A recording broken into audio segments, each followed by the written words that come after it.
So this is going to hopefully be a quick video on replacing the freshwater impeller in my PCM EX343 engine in my 2013 Tige Z1.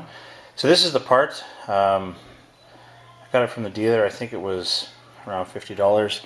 Impeller kit 18-8926. Impeller kit replaces Crusader, yada yada yada yada, in Italy, of all places. So hopefully this should be pretty quick. Alright, so according to the manual, replace every 50 hours. And if you kind of look, there's a graphic here.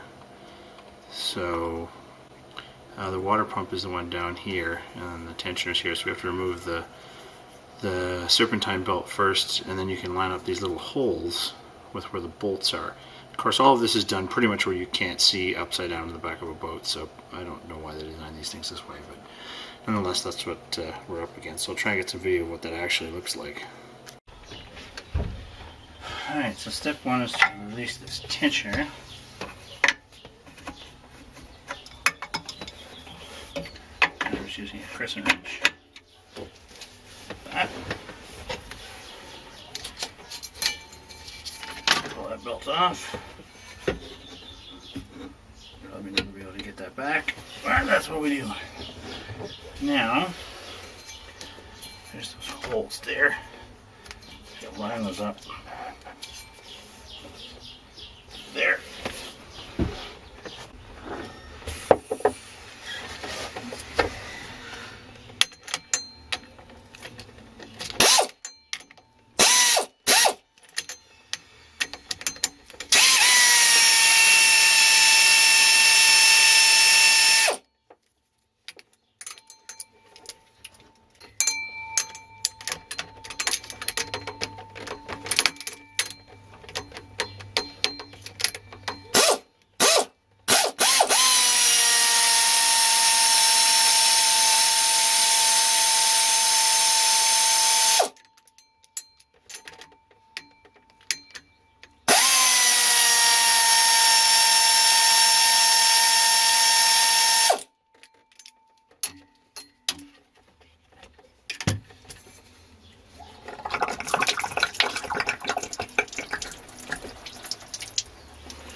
Alright, so getting this out, a lot of folks say you wreck it pulling it out. I'm going to try not to do that. But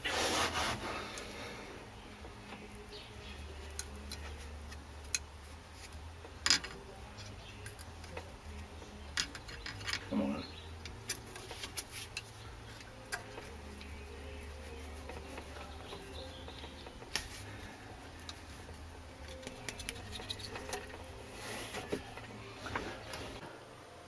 Okay, so here are the various pieces. So this is the old impeller. It's got about 60 hours on it. Looks pretty good. Note the angle of the fins. There's the new one. This is, I don't know what you call this, I guess the pulley of the housing. So you notice there's an O-ring in there. So we'll replace that with the new O-ring. And then each of these little guys have the little, O-rings as well. That just keeps them from falling out, which would really be a nightmare. And obviously seals. It says to tighten them to 9 foot-pounds, so not very tight. So now I'll go about reassembly. Just one other thing I want to mention. You'll notice my old impeller was in really nice shape.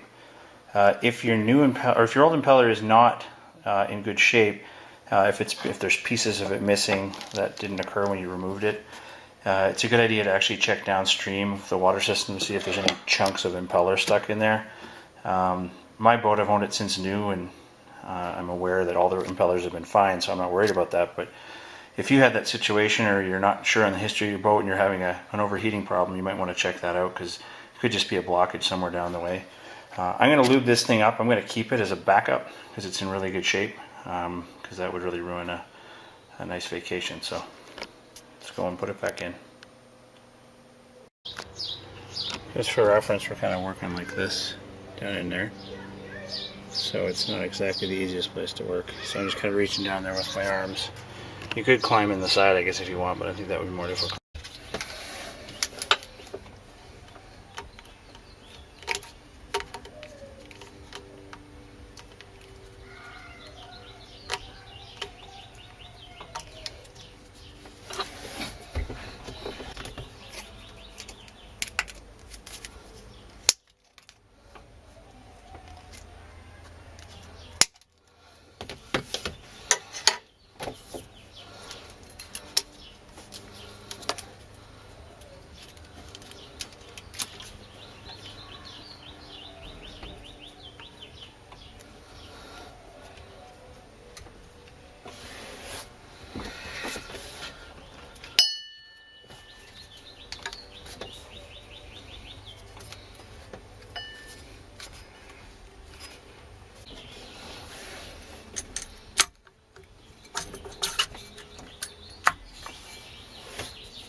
So again, these are 10mm bolts, and you tighten them to about 9 foot-pounds.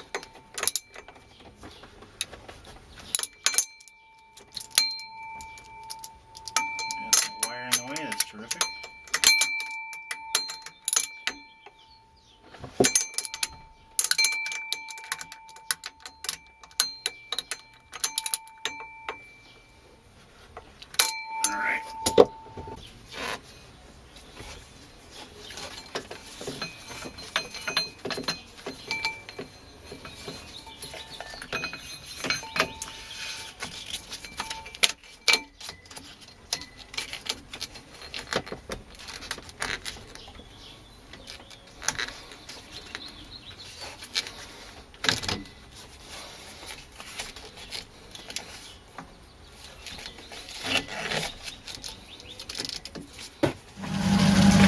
Alright, now that we're done, hook up the Baker Lake.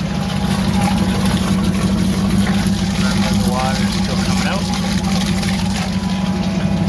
Double check there's no leaks in here. Not seeing any water cooling in the bottom.